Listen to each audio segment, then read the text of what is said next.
ரொம்ப டயர்டா இருக்கு. இயற்கையான டேட்ஸ், பாதாம், பிஸ்தா, கேஷு அண்ட் ஹனி கொண்டு தயாரிக்கப்பட்ட லயன் டேட் நட் பைட்ஸ். ஆச்சி மசாலா. எந்த சமையலும் ருசி தேடும் ரகசியம். 20 ரூபாய். இனிமே கண்ணை மூடிட்டு கடலை எண்ணெய் வாங்கலாம்.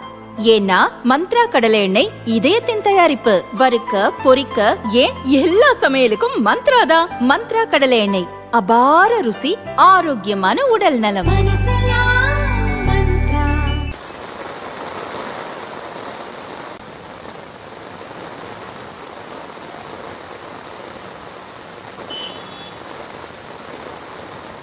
தமிழகத்தில் பெரும்பாலான இடங்களில் கடந்த சில நாட்களாகவே வெயில் மண்டையை பிளந்தெடுத்தது. பகல் 12 மணிக்கு மேல் மாலை 3:30 மணி வரை தேவையில்லாமல் மக்கள் வெளியே வர வேண்டாம் என தமிழக சுகாதாரத்துறையும் வானிலை ஆய்வாளர்களும் எச்சரிக்கை விடும் அளவுக்கு வெயில் வாட்டி வதைத்தது. அக்னி வெயில் தொடங்குவதற்கு முன்பே சூரியன் வறுத்தெடுக்கிறதே என நினைத்து வீடுகளிலேயே மக்கள் முடங்கினர்.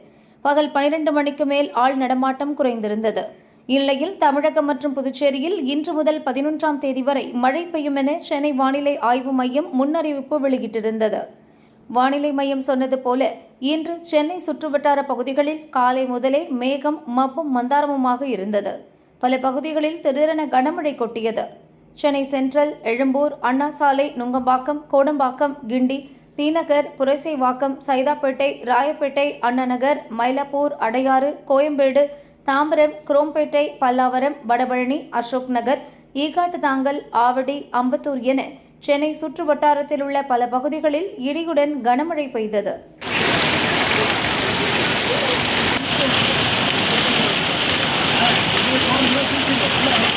இதனால் வெப்பத்தின் தாக்கம் அடியோடு குறைந்து குளிர்ச்சியான சூழல் நிலவியதால் சென்னை மக்கள் மகிழ்ச்சியடைந்தனர். திடீர் கனமழையால் மதுரவாயல் பகுதியில் கடும் போக்குவரத்து நெரிசல் ஏற்பட்டது. 1 கிலோமீட்டர் தூரத்திற்கு வாகனங்கள் அணிவகுத்து நின்றன.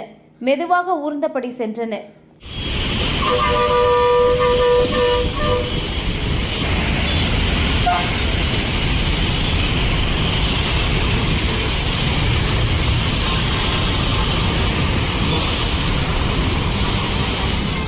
காஞ்சிபுரம், ஸ்ரீபெரும்புதூர் மற்றும் சுற்றுவட்டார பகுதிகளான சுங்குவார் சத்திரம், ஸ்ரீபெரும்புதூர், உரகடம், இருங்காட்டுக்கோட்டை உள்ளிட்ட பல பகுதிகளில் 1 மணி நேரத்திற்கு மேலாக கனமழை பெய்தது.